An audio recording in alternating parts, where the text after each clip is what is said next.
We are about to have a conversation about packaging, and I titled this session "Delivering the Goods." And COVID has negatively impacted many segments of the printing industry, while simultaneously creating growth in other areas. And certainly, labels and packaging was always something that the industry has been looking for, as it used to maybe be publishing, like this is the one, and now it's kind of shifted to maybe it's what that book comes in that is a little more important right now. So we want to talk about what trends we can kind of prepare for.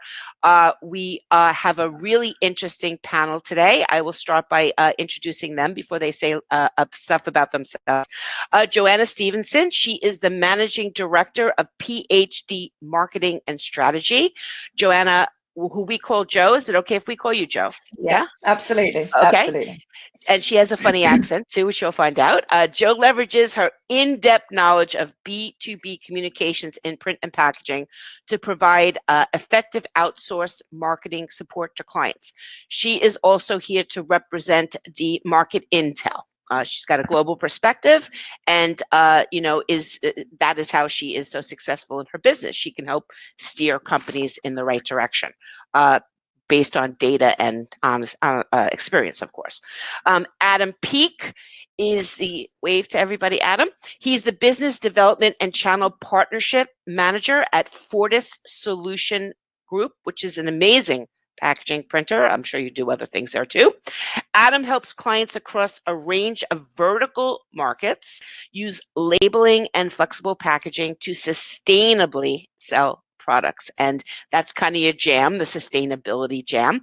Adam also is the co-host of the People of Packaging podcast. And I wasn't sure if you're the co-host or just the co-founder. Are you co-host or just? Yeah, we co-host it. Okay. So People of Packaging podcast, which is kind of how we met each other, and it turned into something much more incredible. And one of those much more incredible results was my brother from another mother. I'm going to say it. I don't really care. Kirk Visola. He is the creative director and founder of Mind the Font. So he had me at Mind the Font, but then, when we started talking more, we realized that I think our love goes way deeper than that. Kirk is a designer who owns his own agency, a packaging designer, label and packaging designer. He works with clients to use data as well to mine keen insights and create designs as meaningful as and distinctive as the brands that they represent. So we have a nice array of information here. So first of all, thank you everybody so much for joining us on Elevate Print. Really appreciate it. We're going to start off with Joe, and if you don't mind, just tell everybody a little bit more about what you do. And then I really would like you to set up this conversation as far as the current marketing landscape, and we'll kind of get to maybe future further down. Thank you so much. Okay, so first of all, thank you very much for having me. And yes, you will hear a very strange accent, but it's the local British accent here, so you'll have to get used to me for a few minutes. So I've grown up in the plastics, and before you start booing and hissing, the plastics industry, but ended up in packaging and films back, 20 years ago now. So I worked as a marketing director and head of R&D at both an ink company and a packaging thermoformer. I was fortunate enough to pitch that business, which was private equity backed, to outsource their marketing function to me. So I set up PhD Marketing in 2014.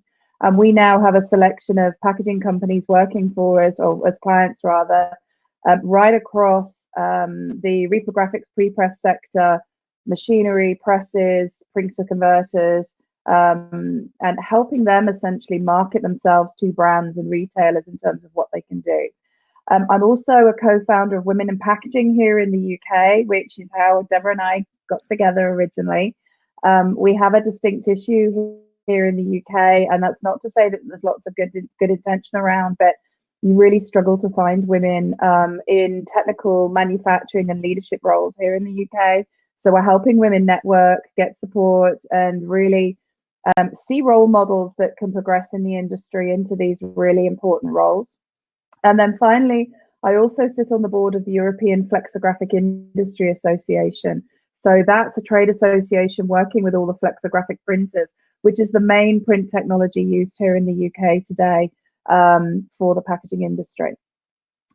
So a little bit about the packaging industry itself. I haven't prepared any slides, but I just thought I'd give you a quick snapshot of where the industry is at and what's happening now, because 2020 has been a strange year, as we all know.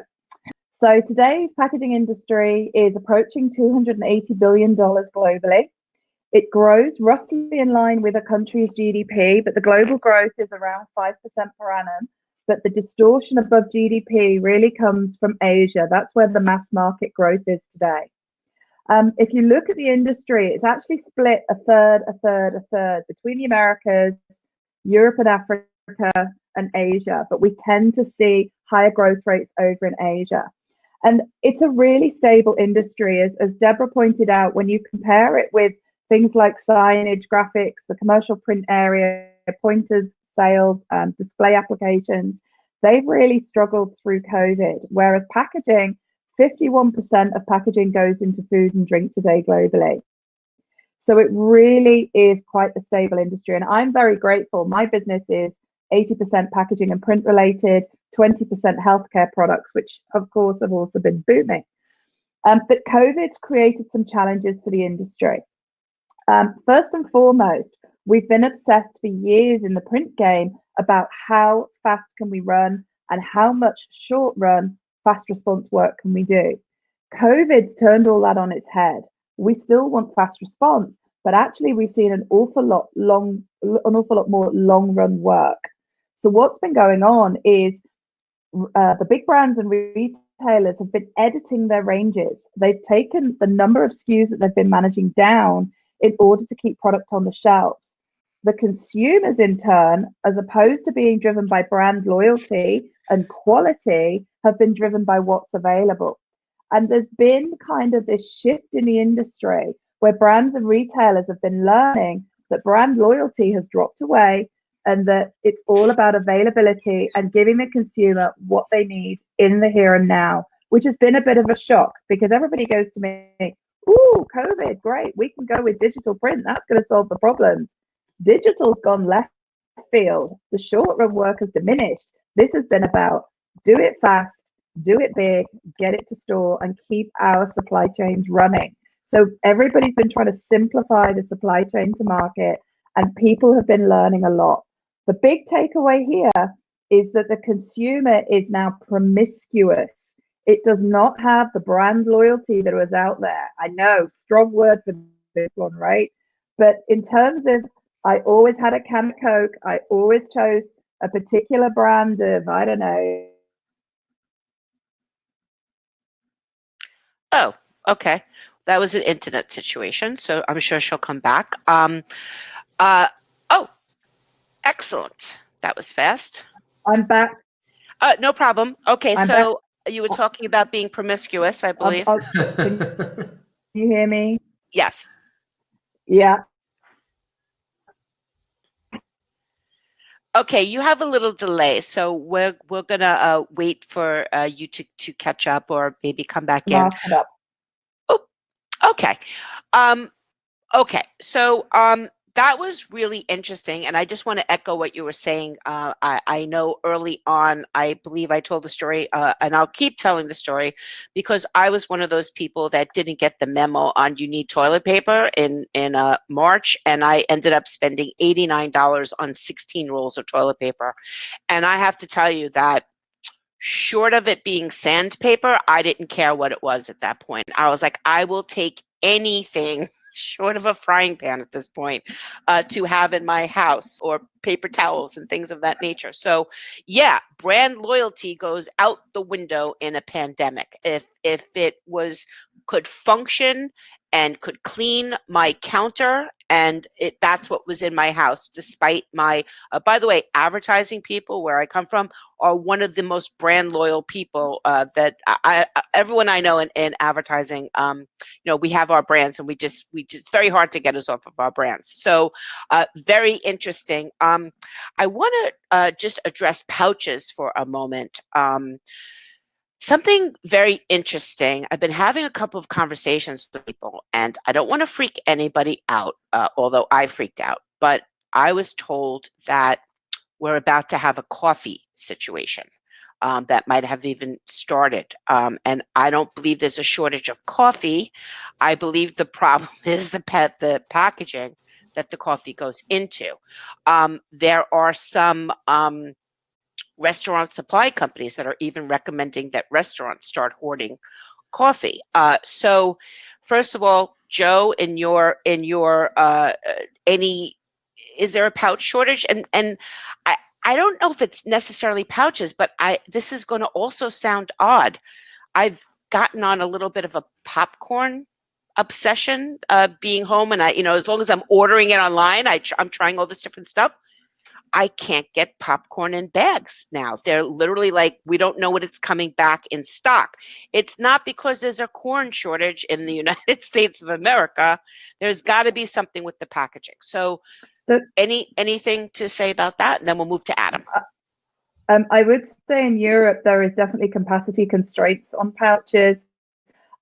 We saw shortages on flour and sugar here, and that was because of the classic, I'll call it a folded paper bag. That is such an old technology now. There's very few producers of it.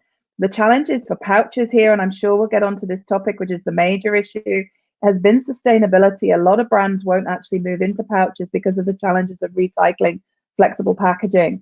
So what we've seen is some constraints in terms of pouching capacity by country. The UK is pretty poor. I can only name 2 or 3 converters and pouching. So some of you US guys want to come and do pouches in Europe, I would say it's a great opportunity because more and more applications are moving over, but there has been some constraints because it's a flexible packaging application that we've seen. Adam, you are, please, first of all, start off by telling everybody what you do at Fortis, and then, come into the conversation with this sustainability and packaging. Pouch. Oh, I'm like chomping at the bit. I'm gonna move. I'm gonna move to the UK. We're gonna tackle this thing. So yeah, my name's Adam. I am a father to 5 incredible children and a husband to 1 wonderful wife. And I live in Salt Lake City, Utah, and I work for Fortis Solutions Group. As Deb said, I also co-host the People of Packaging podcast, and I'm super excited because I get to give a TED talk about packaging in like 2.5 weeks. Wow. So that's crazy. And a lot of it has to do with big issues where packaging has had problems and contributed to things like global warming and food shortages and things like that. Coffee would be a great example of that. So jumping into the conversation, I can't speak globally because the company that I work for has 13 facilities in the United States. One of them does produce flexible packaging, sachets, stick packs, stand-up pouches. And there are some capacity restraints simply due to the fact that it has multiple phases that it has to go through. Especially if it's a mixed, it's got foil and it's got film and it's got the sealant layer. We, just plug for Fortis. If you guys need stuff over in Europe, we'll ship it there. No, it is. Yeah. I mean, because it was the first that I've heard of it, to be honest with you. Coffee shortage. Yeah. So for example, there was a huge shortage in rigid containers with the run on hand soap, sanitizer. I was talking to a friend of mine who works for Diageo, and he was like, we're putting it into old flasks that we couldn't sell because they could make it. It wasn't like hand sanitizer is not hard to make. No. Turns out you also got to, watch where you get it from with some of these things that are getting recalled. But and so what happened is we started running a lot of sanitizer into single-use plastics, which everyone would go, okay, we don't need that. Obviously, it's a bad long-term solution. because of some of the issues that were already brought up, but it was there was a necessity to it.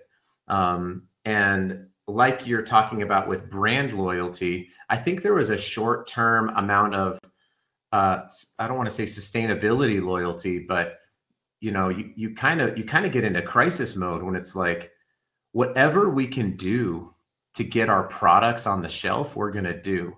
And so maybe the run is, I'm speculating now, but maybe there's just been a run on all of these things for flexible packaging because of the run that was on the rigid containers. I don't know. Per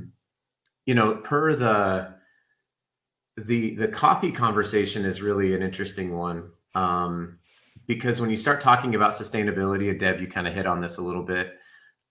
I have a slightly different view to sustainability than maybe other people do, but I try to take it holistically, and coffee is a great example. I love coffee. It's one of my favorite things on earth. And if you ever are so privileged to go to Kigali, Rwanda, and have coffee that is like freshly grown and brewed and roasted in Rwanda, it's incredible. So I love it. But coffee, if you just leave it out, if it doesn't have any packaging, it's going to go bad very, very quickly. Meat would be a similar thing.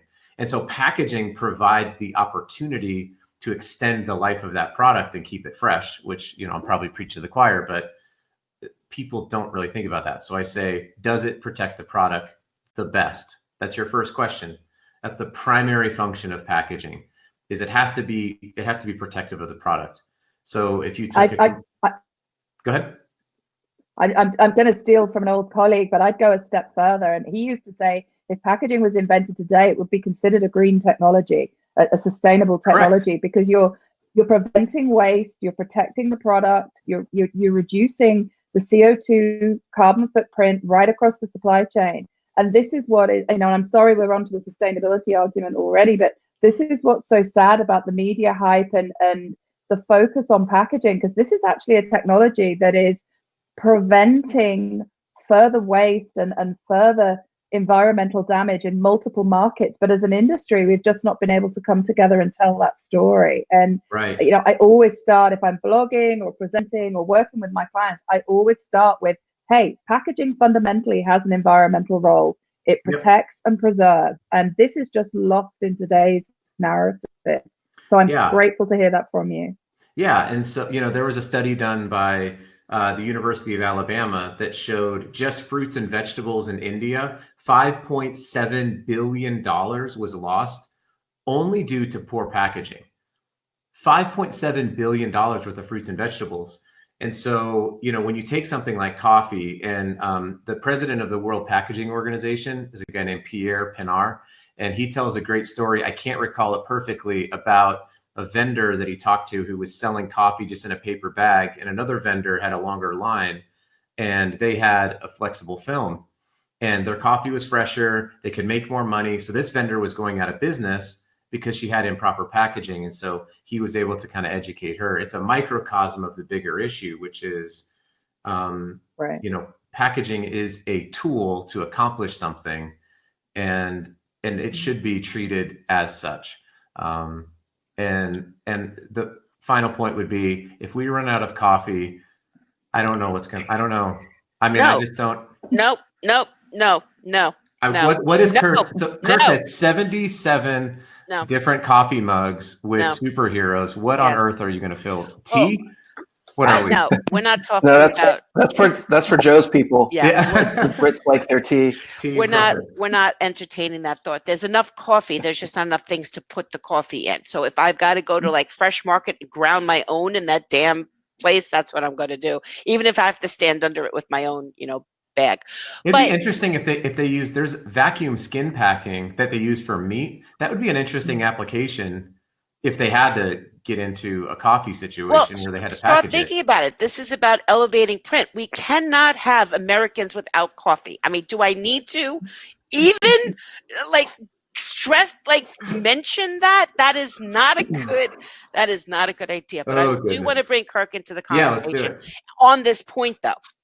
here we have a packaging designer who is, thinking perhaps, hey, I really love the design of this coffee bag, and I am going to design something like this. And how is he supposed to keep on what is possible or available if, to your point, Joe and Adam, you guys can't even get on same pages of what's needed and how to talk about it and so on. So I'm going to turn this to you, Kirk. Like, how does any of this disrupt your design process and your prospecting and prototyping? Well, thanks for having me on. Hi, I'm Kirk. I'm not a big speech giver about what I do. My name's Kirk Visola. If you type it in, you'll find me, and you can see what I do. I do packaging and stuff like that, but whatever. I think the only thing I'm thinking of right now that I got from this so far is I'm starting a new brand called Promiscuous Coffee. And I think it would sell. And I'll give you all the credit, and that's just how it works. Hey, that's my webinar. I get the credit. Sorry. I'll take a commission. As the licensed and ordained Southern Baptist minister on the call, I also approve. And I TM'd it. Just so. But go ahead. There's some things that you have to realize when it comes to being a designer is that your imagination is only limited by the knowledge of your printer. And so that's when you have to really think about, you don't even have to really think about how it's going to be done if you can imagine it. And that sounds odd, but there's 3 things I really look for when I'm going to a printer. One of them is customer service. I met Adam through Lori Glenn, who I met through a Naturally Bay Area event here in California. And we always had conversations and always talked. I went on a tour of the facility. I think this is the one you were talking about, Adam, with the Flexo printer and Merced. And it's amazing. And just seeing it. You can name names if you want. It's totally fine. It's up to you. But like Fortis Solutions is one of the premier printers here in this nation, and just the customer service is always great. But there's also 2 other things too. There's quality. You need to have the quality of the printer.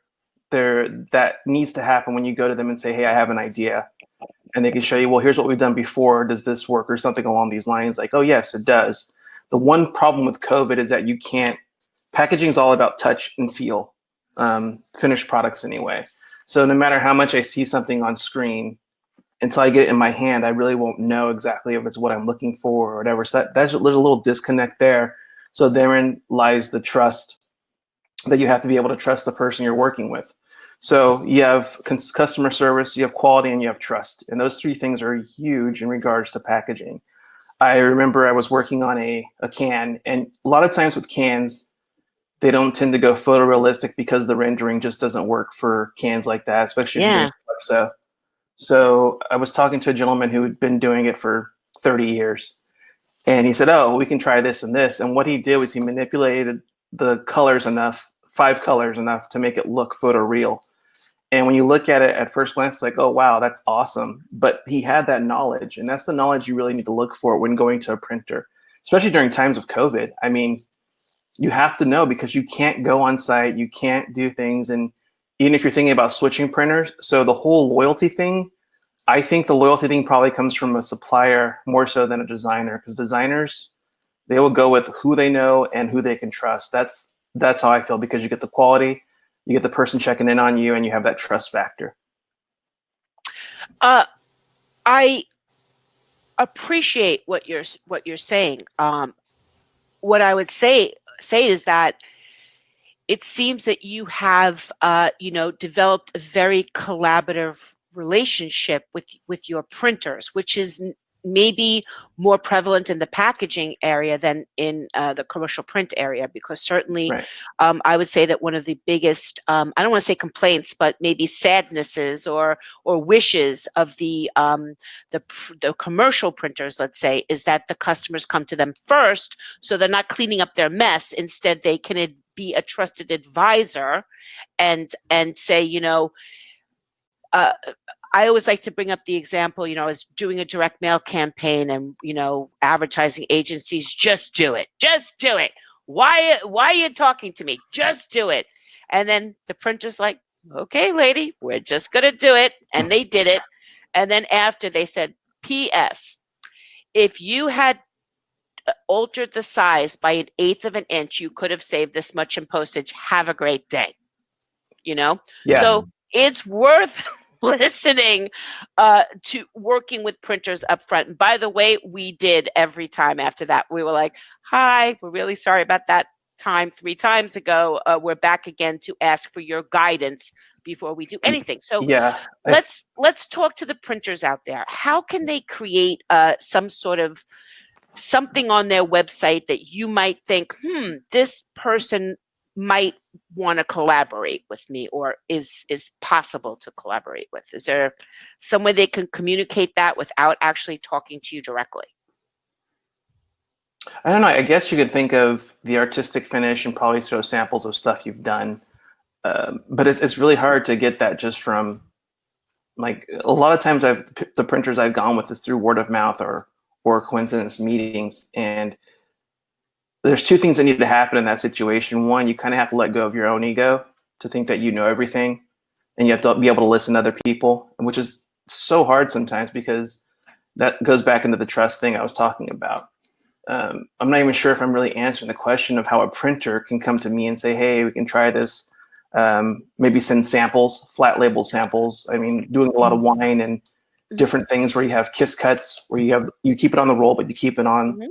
So there's all kinds of different things where they can send you, where they've done thermography, embossing, spot varnishes, aqueous matte solutions. So there's all kinds of things that they can show you what they've done. So you can kind of get a feel of their quality that way too. But it's hard to develop that relationship just based on something online. You know, that's where I have kind of the disconnect, because I'm more of a people person. Yeah, absolutely. So As funny as that sounds. It does, coming from you. I want to toss this out to you as a possible idea that you actually just made me think of. Instead of you going on their site, what if, I don't know, packaging printers actually went to packaging designer sites and saw what you have been designing, and then maybe reached out to you and said, I love that wine label that you did. It is absolutely fantastic. I want to talk to you about the 3 techniques you didn't use on it, for maybe just to provide you education and knowledge for something you might want to use in the future. Right. Obviously, they can do it, but they don't need to say that to you. So do you think that sort of approach would work? And then we'll let Joe comment. Do I think that approach will work? Yes, it depends on how you handle it. There's the inundation of LinkedIn invites I've received that are the standard robot basically asking me, hey, it seems that we have some common connections. Right. It would be nice to connect on, like, no, don't do that shit. It's so annoying. But when people actually look at something I've done and say, oh, I really like the job you did with blank. It's really cool. Your work's nice. Or, I mean, I always kiss someone's ass because that always works well too. But, you know, your work's nice and it'd be great to connect. Thanks for your time. And don't even really try to sell anything. Just try to make a genuine connection. Just be real. That's why I tell people all the time, like on these interviews and when I do podcasts, which I've been doing a lot, and Zoom calls, which I really don't like these at all. I hate being on camera and talking to people. It feels weird to me still. Like we're having Star Trek forced upon us, but I think it's going to be more like the apocalyptic forecast of the future rather than like the true Star Trek future. But anyway, I'm always trying to say, like, this is how I am all the time. And so I want to be able to make that genuine connection. And I think whenever you reach out to someone, you have to be personable. You have to relate to them somehow instead of just a generic email that you flood with hundreds of people. Right. At that point, it's quality over quantity. So you look at the quality of the person's work you're sending it to, and you send them a quality message. You don't just blanket stuff because it's almost offensive. Like, you didn't even take time enough to look at my stuff before you just sent something to me. Like, hey, use us because we are great. Like, yeah, that's awesome. I have just an example before we go to Joe. Somebody reached out to me 2 weeks ago about my tractor needs, and that I needed, yes, exactly, my tractor needs. And I was like, what about my profile or website makes you think I have a farm or a need for a tractor? It was Corn, the last name. Yes. Corn. Yeah. Okay. Joe wanted to make a comment. Yeah, I just think, and the printers listening are going to kill me, but I do think we're missing a step here with the reprographics step. There is a lot of companies out there that are working with brands, advising them basically across the print averse, which is Deborah's term, of the skills and the strengths and the weaknesses and the opportunities from the different technologies that are out there. So I agree. I think, you know, the intrinsic link is always between the printer and the brand, but fundamentally that step of the reprographics house can be so powerful. And, you know, I work with both of them, and yes, repro is sometimes in-house at the printer, and that's great. But, you know, there's some big players out there who have fantastic innovative ideas, and I don't know that we're connecting enough. You know, as an example, I work with somebody like Esco, and I work with their brands division where they're talking about digitalization and automation, but at the same time, I'm working with all the printers who are implementing their automated workflows and some of the tech that they have in pre-press. But the designers like yourself, I think, reaching out, or, you know, be it either way, it's not just about the printer, that the repro guy has so much creativity just in-house to help you. They have all the print knowledge. In fact, sometimes they know better than the printer. I'm sorry, that kind of is the case occasionally. But they are a fantastic partner to a lot of the brands that I work with as well. Deb, Yes. can I give a tip? Don't kill me now. Okay. Yeah, I want to get to Adam. Yes, I just want to give a I've got tip question for you. Kirk's Yeah. thing. This is, I won't even charge anybody for this. So you may not know this, and this is some insider information. So to the 50s or 55 people or whoever watches online, it's not really inside information. Right now, the most engaging way to reach out to somebody is a personalized video. If just check your email inbox, it is flooded with crappy copy from people trying to do whatever, sell you tractor supplies because your last name is Corn. So, You think that's what it was? 100%. They have an algorithm that was looking for corn, and they didn't take out last Oh my name. God, I did not. That did not even make the connection. I So- swear to God, I'm like, I'm from New York. What the hell do I need a tractor for? So what I would recommend doing, if you don't know a lot about, let's say you're trying to reach out to Kirk, but you see a product that he has, what I do, and this is not scalable on mass, but what I do is I order the product, I ship it to my house, and then I create a video of me interacting with the product, and then I send it to them. You can send a video message through LinkedIn to First Connections on the app. There's a little button on the side and says plus, and then you go to camera, and then you can record a video. Like I'm going to record this video, and I'm going to send it to my friend Kirk Visola, and then it's going to go. So you can create these personalized experiences that are not robotic using something like LinkedIn. If you try to send it through email, it's probably going to get hung up in spam. Oh my God! I just got something from Adam Peak. What? This That's is the crazy. best thing I've ever seen ever. It was He totally actually a sent a picture. personalized message through my LinkedIn. I Oh, know. Great. So anyway, it's a great way right now to cut through some of the noise, speak to somebody directly. They see your face. We are not rational animals. We are emotionally driven.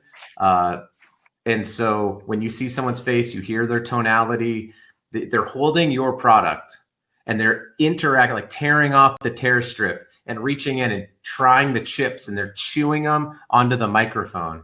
That's so much better than, hey, Kirk, I saw your product on blah, blah, blah, blah, blah. And I think that we can really do da, da, da, da, da, da. And we use Spot UV, blah, blah, blah, blah, blah, blah, blah. Vomit, vomit, vomit. I'm the best. I'm the best. Your current printer sucks. Sincerely, Adam. Who cares? Delete. That's gone. So anyway, that's all I got on that. I just hired a new video partner to my business purely because of a video he sent me, which was very personal. A couple of examples of his work, said, hey, I'm reaching out. I have always deleted, and I took him on, and he's fantastic. Excellent. So it works. I want to turn the conversation to Adam for a moment and really focus on, what has been going on in the packaging world during Corona, specifically for your business, and how has it changed, if at all? Are you getting, the mythical, I used to do a lot of everything, now I just want a little of everything? And are you pivoting to this digital workflow, which is, hovering out there as the rumor of what is happening, but surely you will know what's going on? Yeah, I mean, if you're commercial printing, you just have to come over to packaging, and it's like you're Little John in the club. You're just printing paper. No, it's not like that. Not like that at all. I think, well, first of all, nobody could have ever predicted, I mean, maybe not ever predicted COVID, but nobody was rolling into December of last year looking at their budgetary numbers for 2020 thinking, well, in case we have this global pandemic that shuts the world down. So for a lot of printers, packaging printers, I think luck was a massive part of it. So for example, if you were in retail food service printing, and for food, you'd be like, oh, food is a great industry to be in. But if your mix of business was, I don't know who, Cisco or whoever the, does back, that's not I'm not familiar with that industry, but if that was your business, if you had presses filled with $10 million worth of labels and flexible packaging for a retail food service company, your business was toast. And that's a really safe business to be in traditionally. So, for us, it was, we weathered the storm. We did very well because we had the right mix of business, e-commerce kind of stuff. I think from a retail perspective, it's interesting that you are seeing this SKU condensing, and a lot of that is a reaction to the printed packaging companies got really lean, and so lead time stretched out, and now there's like a day of reckoning because everybody wants 1 million impressions of film done in 2 days. Yeah. Well, you don't have that kind of workflow. And so, what's going to happen with digital and that, I don't really know. I don't like to prognosticate on what's going to be post-COVID because who even knows? There is no post-COVID. We're just going to roll. Anybody who says, well, this is what's going to happen when we emerge from this is lying to you, or they're a prophet. I don't know what to say. Right. Because we just don't know. But so some trends, I think the trends are pretty obvious. Just look at what's out at your retailer. Look at what's out on Amazon, stocked out of stuff. Still, yep. I mean, the other thing is that I don't want to bring up a sore topic, but even when you go on Amazon, you can see things that can be delivered tomorrow and things that can be delivered in a month, which I have to assume are coming from China. A lot of those they're not coming from China? Not necessarily, no. It's just sheer complexity of supply chain and availability today. Don't assume long supply chain. We have retailers that have queues of 200,000 online and can't get stuff shipped. Those that have been committing to 24 hours of shipping in a week. So don't assume that. Okay. I will leave it at that. You're the expert. I am not. Are we going to be able to get to some of these questions? There's some awesome questions. Yes, we are going to have Karis come on live. But before we do that, I want to touch upon two things. First is we're going to kind of skip to Joe co-hosted the Crown Pub, which is a weekly meetup from these Brits from V-Press. And in it, she brought up her study on plastic and cloth. Now, it's from a little while ago. Plastic versus cloth. Paper. Paper versus cloth? I thought it was plastic versus cloth. Okay. Well, she's gone now. Okay. She keeps getting smited by God. She was like, people are promiscuous. Yes. Okay. Let's get to the questions in the chat then. Karis, you want to pop in and ask some questions, and Joe will come back. I'm so excited for some of these. I've been watching them. I'm like, oh gosh. Excellent. Okay, Joe, we've gone to Q&A now. We'll get back to that. Go ahead, Karis. Okay, we have a question from Shirley. She asks, what type of environmental packaging solutions are you looking for so I can gear up my production for this? Is who looking for, Kirk or? Probably for Kirk. Environmental packaging solutions I'm looking for so I can gear for both. It's a great question. I personally don't know enough about the specificities involved in the environmental impact on packaging, but I was talking to Adam and Ted, his co-hosts for People Podcasting Packaging Podcast, and he was saying, or we were talking about what would be ideal, and I said, what if there was something that was basically totally recyclable packaging? And if you think about how to do that, that's something to think about as far as the ink goes and stuff like that. But you also need to have the ability to make it be able to be shelf stable for a while. So there's a couple things there, but I really have not thought about that because like I said, I trust my printers to do all that stuff for me. So, but can I take it now? I'm back. Yeah, you people take it. I was going to say, I keep Dropping out. I apologize, but what was the question? I can probably take it. What is Joe's favorite? What is Joe's favorite type of jam to go? Promiscuous jam. Okay. Ooh. Karis, re-asked the question? Yeah, it was a question about the types of environmental packaging solutions. Shirley's asked what they are looking for, so I can gear up my production for this. But I guess from your point of view, you know a bit about the environmental side of things in packaging at the moment. I'll reiterate that all packaging is sustainable. It doesn't matter which process or material substrate that you pick. It's basically about which sustainability lens you choose to look through. So if you want recyclable, there are recyclable plastics and papers. If you want renewable bio content, there is both paper and plastic versions available today. If you're wanting lightweight is a linear relationship with carbon footprint. So the lighter the weight of the Okay, Adam, go ahead. Let me continue that. So, because I love that. I really like this topic. But I always say, like what she was saying, follow the carbon. It's critically important. And so lightweighting packaging is a huge victory. We're seeing that across the board. Don't fall for gimmicks. So really chase it down. I saw somebody in here who asked, and I'm not saying this is a gimmick, but there's a paper bottle that it looks awesome, but it's lined with plastic on the inside. It's not like you can just fill paper with liquid and it's just going to hold it. There's plastic on the inside. Yeah. How valuable is that in a recycling stream? What does it take to produce that? What is consumer behavior going to be around it? Are they going to put it in the recycling bin? What it shouldn't be there? Right. So there's a lot of things to consider, and I love that you say all packaging is environmental. I saw a study that, especially with food packaging, if something has a 1-day life without packaging, if you can increase it to 10 days, any amount of packaging that you use is going to be valuable. And of course, you're getting 90 days, a year out of some of these things. So food waste. I'll end it on this. Food waste, according to the United Nations, is, if it was a country, would be the third greatest contribution to global climate change with greenhouse gas emissions, behind the US and China. So protecting food and limiting food waste is the most important thing I think that we can do in the packaging industry.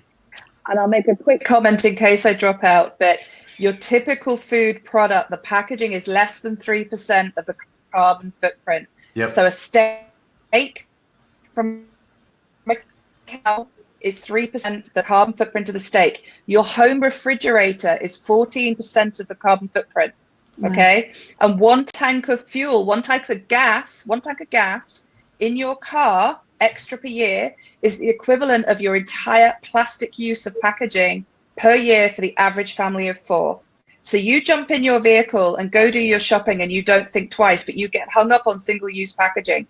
The priorities are wrong. We are fiddling while Rome burns. That's the issue. It is such a minuscule problem. I'm not disputing there are things we can improve. We can lightweight. We can all do our best to recycle. There is no question. But the argument is totally out of proportion relative to the impact of packaging on the overall carbon situation on the planet today. Morton has a question, but go ahead. But you asked yours, Karis, and then we'll go. I was just going to reiterate, I listened to Adam's podcast from the Printerverse episode, which was great. And I think one of the things you touched on was that that when it comes to recycling, there's not enough education about how we can kind of correctly recycle. So I was just kind of adding a comment there on that could be one way that we can make a difference when it comes to making sure the packaging that we're using is sustainable, because it's already sustainable, but how we go about recycling it and making sure it's the parts of it are recyclable. I just realized I put into the chat my LinkedIn and it came up as Karis typed it in. I was like, oh, okay. Karis, she'll edit at the end for everybody, but Okay, go ahead. Let's ask another question, then we'll get to Morten's question. Okay. I don't have any questions there. I'm just a little bit confused because when we had all these technical issues, I shared a login. It seems that it logins with my name. So I was just wondering why my name appeared with questions that I never asked. So really sorry about that. But very interesting conversation. So. Oh wait, that wasn't your question? Okay, that's. So, how bad is it to have multiple copies of me? I see one here that says suggestions for traditional offset digital printer to get into packaging. Should you connect with the local die cut vendor? Yes. Don't you think it's a good question I didn't ask? It's the best question. I would really look into some of these companies that are emerging out of Israel, like Hycon and Skodix and some of these other companies that are doing great finishing and embellishing. I think it's a really, depending on what happens, obviously, with digital packaging, but they're really trying to build everyone knows this, but build a whole ecosystem around web to print for packaging. So if you can't stomach that, then probably find somebody who can do your die cutting. Just understand, you add in these layers, you may not be able to go to market with it. So you really want to test it out and fail small, I would say. Fail with people that you trust to give you advice.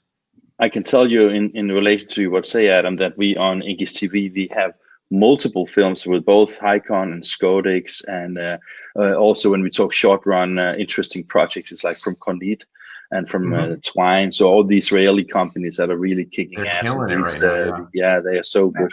So fantastic. And just so you know that Aviv Rasman, who was the founder of Hycon, he is announcing on Tuesday next week or Wednesday next week his new ventures that I know a little bit about. It sounds actually quite interesting in relation to. I just talked to Aviv yesterday for an hour. Okay. It was fantastically wonderful.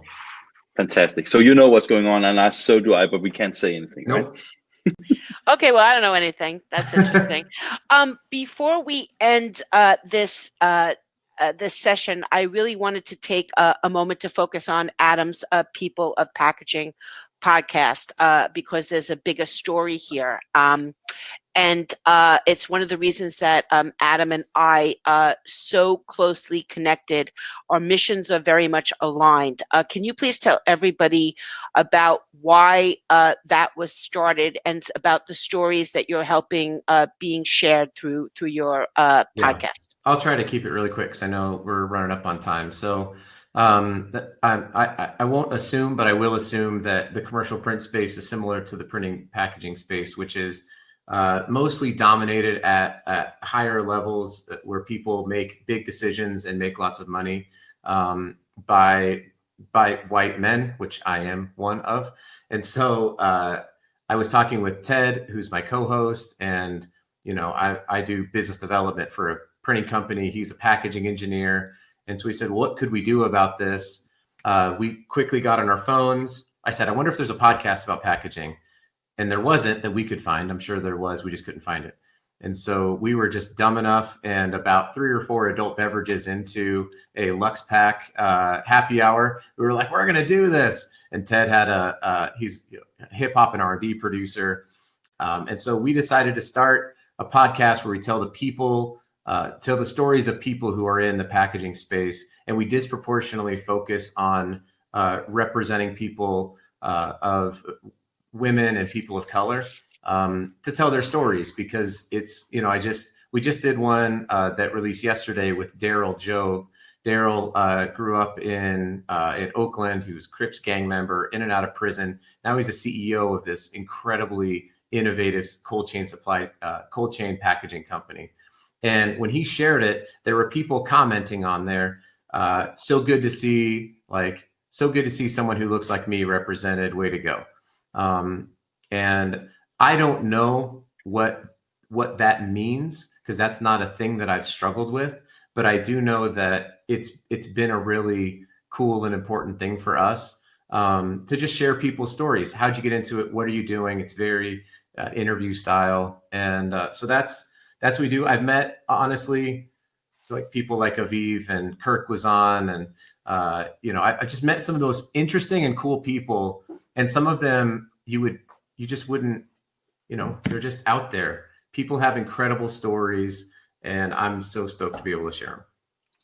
And to follow that, I think it's really important. We're talking about representation, and you actually introduced me to Kirk. And like I said, I did a podcast with Kirk as well, where you shared something about representation too, that I think would be important to bring up now, which is the rationale for your LinkedIn profile photo. And maybe you want to share that, and then because this is all about elevating print, and this all matters, and I hope that everybody truly listens to what Kirk is about to say. Yeah, thanks, Deb. So recently designed, the designsurvey.org did a survey of about 9,000 designers, and only 3% were Black. And I've been doing this for over 20 years. And I never had a profile pickup, just because I didn't want to have that be the first judgment for my work. And for all my social media, if you go on it, I might have one profile pickup, and it's on LinkedIn now. And the reason why is because from people like Adam just doing what he thinks are little things and doesn't know how much it impacts, it makes a huge impact, dude. Just to give something back through the platform you have to people of color, BIPOC. And I feel now empowered to just have my picture on there and be proud of being one of the, what I like to call unicorns. 3% is not a very big number. So I just felt better having the power with everything going on now to put my picture up. It sounds stupid, and it's not something that people of color, not people of color, would ever think about, but you do get judged on that right away. I'm not a small person either. So people will give me looks and things like that, because just automatically of the conditioning that's gone on through growing up in this country. And it's sad, but having people like Adam and Deb out there just being representative of everybody and trying to include everybody makes things really cool. So thank you for bringing me on, and thank you for allowing me to say something. And Adam, you're old. How's your hip? Hashtag Adam's still old. I can't. I'm not back out of the basketball court yet. I'm struggling. Hey, by the way, if anybody wants a great book on the topic, and there's a book by a gal named Austin Channing Brown called "I'm Still Here," and she talks about being named Austin because her parents wanted her to grow up and have a name that sounded not like a Black girl. And there's a really it's a powerful story. It's a great book. I highly recommend it. Thank you guys so much for your time and for sharing everything that you've shared. Please connect with Adam, Joe, and Kirk. Karis put their LinkedIn information up on the in the chat. You'll know it's Kirk now because he's there with his Batman mug, which I love. But Deborah, sorry to interrupt you. It's just I sent an invite to Kirk, and I was just in the invite. I had to say to him that I don't have any good excuses, because that was exactly what you said, wasn't it? Yes. I see we have lots of people was that really this time, or was it just your doppelganger? No, that was. Okay. Yeah.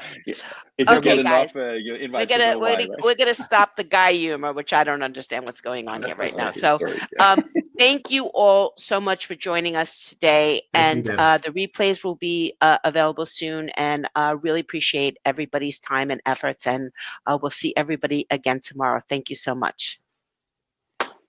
Bye-bye.